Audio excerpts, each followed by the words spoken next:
Pagbasa mula sa aklat ni Propeta Isaías. Makinig kayo, mga taong naninirahan sa malalayong mga bansa.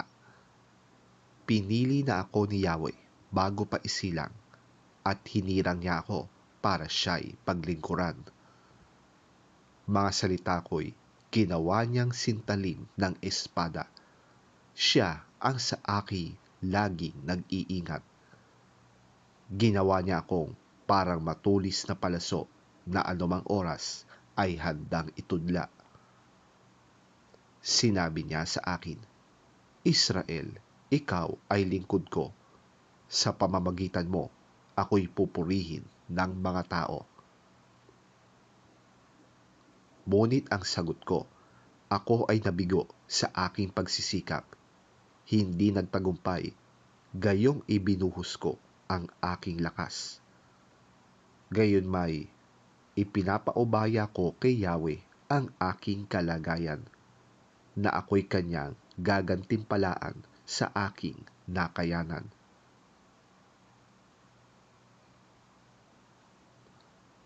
Bago pa ako ipanganak, ay hinirang na ni Yahweh. Pinili niya ako para maging lingkod niya, upang tipunin ang bayang Israel na nagkawatak-watak. Binigyan ako ni Yahweh ng karangalan. Sa kanya nagbubuhat ang aking kalakasan. Sinabi sa akin ni Yahweh, Israel na aking lingkod, may mas mahalaga pa akong ipapagawa sa iyo. Bukod sa pagpapanumbalik sa mga Israelitang nalabi, gagawin din kitang liwanag sa mga bansa, upang ang buong daigdig ay maligtas.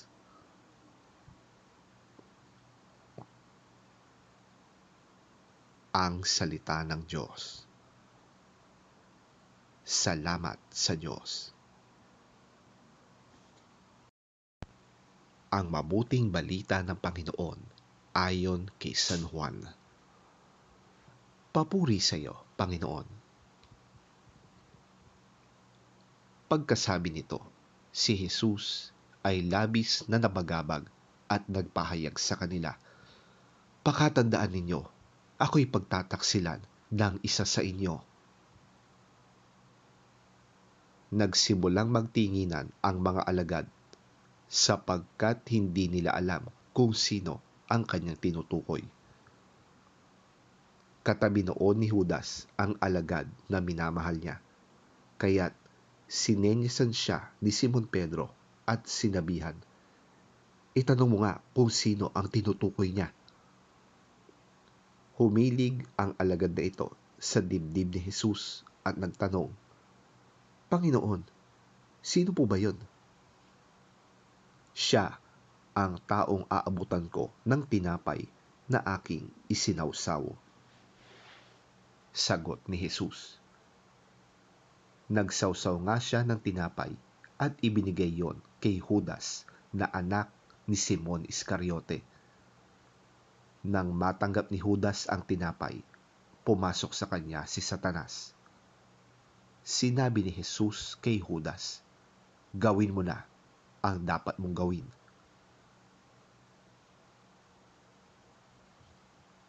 Walang sino man sa mga kasalo ni Jesus ang nakaunawa kung bakit niya sinabi iyon. Dahil si Judas ang may hawak ng kanilang salapi, akala nila ay pinapabili siya ni Jesus ng kakailanganin nila sa pagdiriwang, o kaya'y pinapagbigyan niya ng limos ang mga dukha. Ni Jesus ang tinapay, kaagad itong umalis. Doon ay gabi na. Pagkaalis ni Judas ay sinabi ni Jesus, ngayoy mahahayag na ang karangalan ng anak ng tao, at sa pamamagitan niya ay mahahayag din ang karangalan ng Diyos. At kapag nahayag na ang karangalan ng Diyos sa pamamagitan ng anak ng tao, ang Diyos naman ang maghahayag ng karangalan ng anak, at ito'y gagawin niya agad. Mga anak, Kaunting panahon na lamang ninyo akong makakasama. Hahanapin ninyo ako. Ngunit sinasabi ko sa inyo ngayon ang sinabi ko noon sa mga Hudyo. Hindi kayo makakapunta sa pupuntahan ko.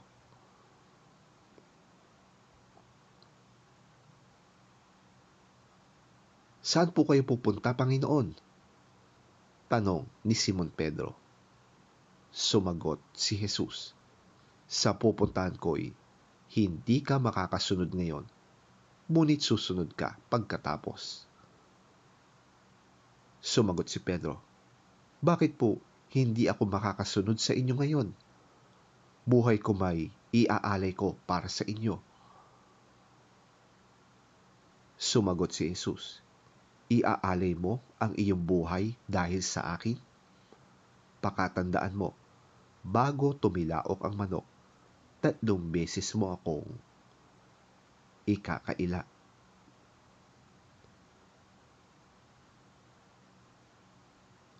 Ang mabuting balita ng ating Panginoon. Pinupuri ka namin, Panginoong Hesukristo.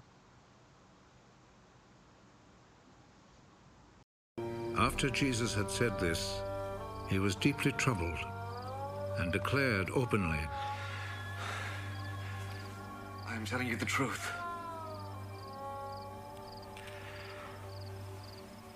One of you is going to betray me.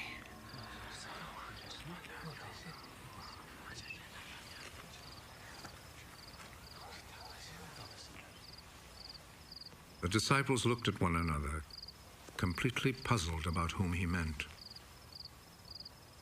One of the disciples, the one whom Jesus loved, was sitting next to Jesus. Simon Peter motioned to him. Ask him whom he is talking about.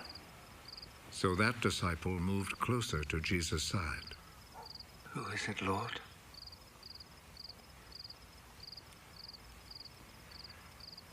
I will dip some bread in the sauce and give it to him. He is the man. So he took a piece of bread, dipped it, and gave it to Judas, the son of Simon Iscariot. As soon as Judas took the bread, Satan entered into him. Hurry. And do what you must. None of the others at the table understood why Jesus said this to him. Since Judas was in charge of the money bag, some of the disciples thought that Jesus had told him to go and buy what they needed for the festival, or to give something to the poor. Judas accepted the bread and went out at once.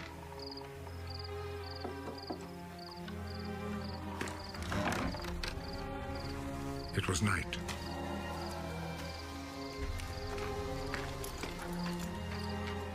After Judas had left, Jesus said, Now the Son of Man's glory is revealed.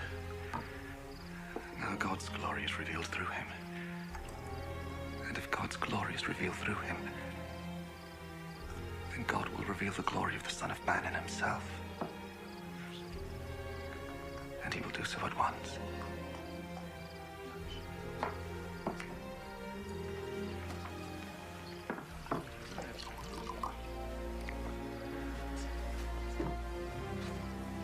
My children, I shall not be with you very much longer. You will look for me, but I tell you now what I told the Jewish authorities. You cannot go where I am going.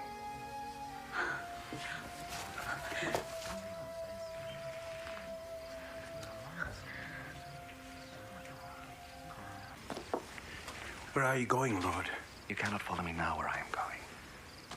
But later you will follow me. Lord, why can't I follow you now? I am ready to die for you. Are you really ready to die for me? I am telling you the truth. Before the rooster crows, you will say 3 times that you do not know me.